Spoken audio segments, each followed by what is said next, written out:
Bienvenue dans cette édition.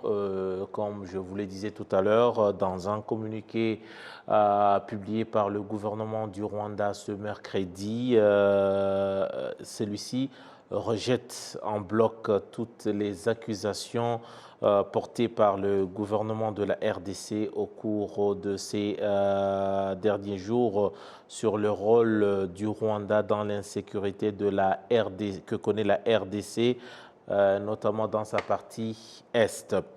Dans ce communiqué, le Rwanda réaffirme qu'il dispose du droit de défendre son intégrité territoriale comme tout autre pays et rappelant plusieurs actes de violation de son territoire par les forces de la RDC, les FARDC et les FDLR. Justement, à ce sujet, nous sommes rejoint par Alain Mukurarinda, qui est porte-parole adjoint du gouvernement du Rwanda, pour parler en détail de ce communiqué. Allez, bienvenue et bon après-midi chez vous. Bien, merci beaucoup. Alain, alors je disais que dans un long communiqué rendu public ce mercredi, vous avez cité, là je cite, c'est une grave erreur de confondre les mesures mises en place par le Rwanda pour garantir sa sécurité et surtout sa sécurité du territoire et une quelconque assistance aux groupes armés en République démocratique du Congo. Tout d'abord, j'aimerais savoir pourquoi ces mesures font-elles réagir les voisins congolais?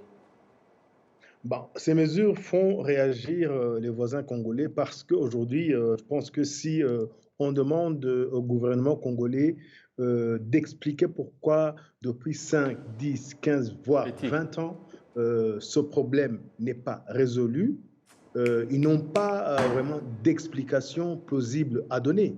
Aujourd'hui, même les pays qui se sont joints aux réclamations du gouvernement, je pense qu'ils sont dans l'erreur, c'est trompeur parce que cela détourne l'attention des causes réelles du conflit. Aujourd'hui, si on se met à parler d'un seul mouvement dans la région, alors qu'aujourd'hui, on nous parle de plus de 130 mouvements. Aujourd'hui, si on se met à parler d'un seul mouvement dans la région, alors que dernièrement à Luanda, on avait même cité au minimum 3 mouvements qui devaient être considérés comme causant l'insécurité à l'est de la République démocratique du Congo, je ne vois pas pourquoi on continue à parler d'un seul mouvement. Et cela a un impact, bien sûr, sur la sécurité des pays voisins et du Rwanda. Donc, ignorer ce qui se passe réellement, faire toujours des accusations, c'est des vieilles accusations, c'est récurrent, et cela sape également les efforts des autorités régionales à la recherche d'une solution durable et définitive et à la paix.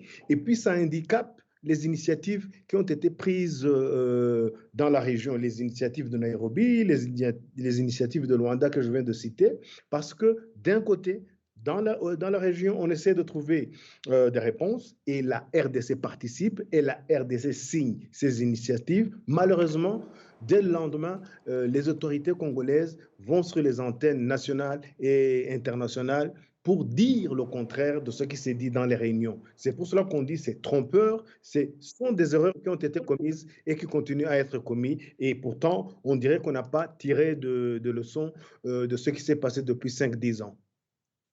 Alors Alain, un peu plus au fond dans ce communiqué, vous dites que les autorités, donc vous dites que les accusations de la part des autorités congolaises est une distraction.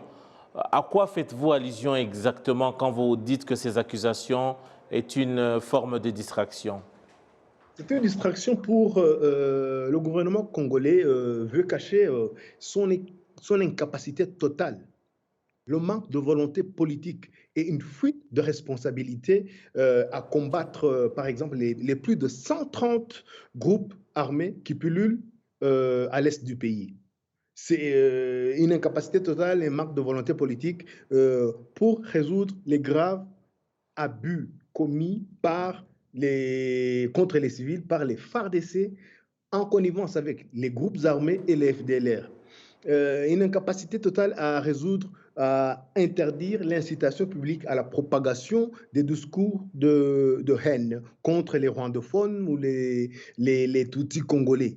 Tout ça, c'est un tout auquel aujourd'hui le gouvernement congolais ne sait pas comment répondre, ne sait pas expliquer pourquoi il ne parvient pas à résoudre ce problème alors que les pays limitrophes sont d'accord pour lui donner, pour l'aider. Aujourd'hui, on nous parle de plus de 80 000 réfugiés qui sont au Rwanda. Il y en a parmi eux qui sont au Rwanda depuis 20 ans. On n'a jamais entendu le gouvernement congolais se préoccuper de ses propres compatriotes. La communauté internationale devrait demander au gouvernement congolais l'arrêt des persécutions et le respect du droit de retourner dans leur pays de ces réfugiés. Tout ça, on n'en parle pas. Aujourd'hui, je crois que ces pays aussi se demandent que répondre si on se pose la question de savoir pourquoi la MONUSCO est là pendant 20 ans et dépense 1 milliard de dollars chaque année pour des résultats non tangibles, pour un maigre résultat.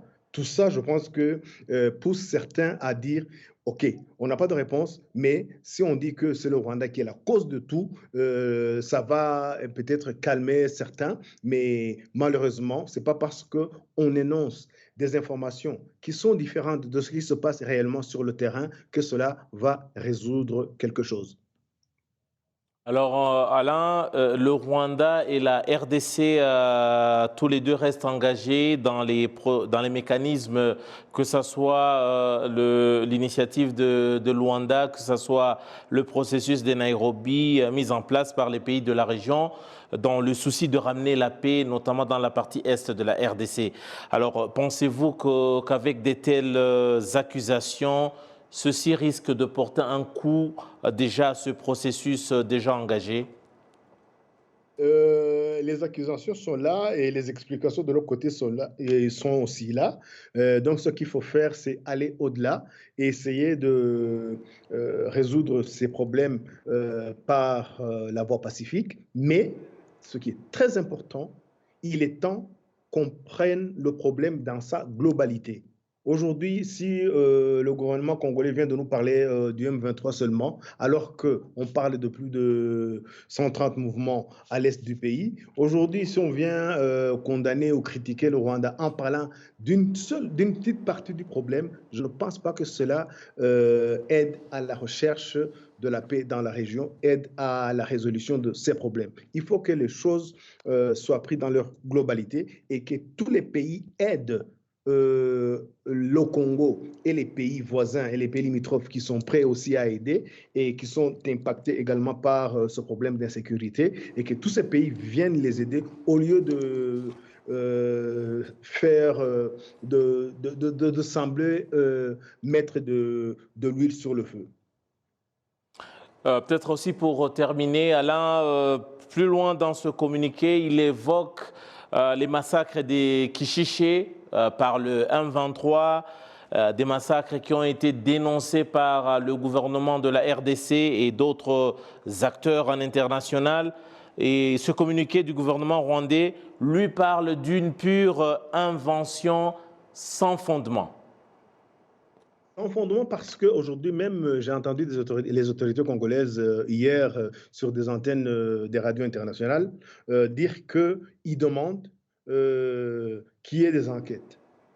Alors, on se demande pourquoi, si aujourd'hui, il n'y a aucune entité indépendante en qui on peut avoir confiance, qui a fait des enquêtes, pourquoi avoir déjà déclaré qu'il y a eu des massacres commis par tel, alors qu'on sait très bien qu'il y a eu des affrontements entre le M23 et les FARDC appuyés par les groupes armés, dont les FDLR.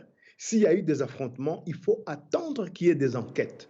Il ne faut pas prendre des conclusions hâtives. Et ce qui est surprenant, c'est que ces conclusions hâtives, qui ne sont basées sur aucune enquête, ont été reprises par la presse internationale et ces pays qui critiquent. Donc, c'est contradictoire d'accuser tel ou tel, alors que toi-même, tu admets que les enquêtes n'ont pas encore eu lieu et que tu demandes que ces enquêtes soient faites. Le Rwanda soutient ces enquêtes et à partir du moment où on aura les résultats d'enquête, là, on pourra tirer des conclusions. Merci beaucoup en tout cas pour votre disponibilité. Merci à vous.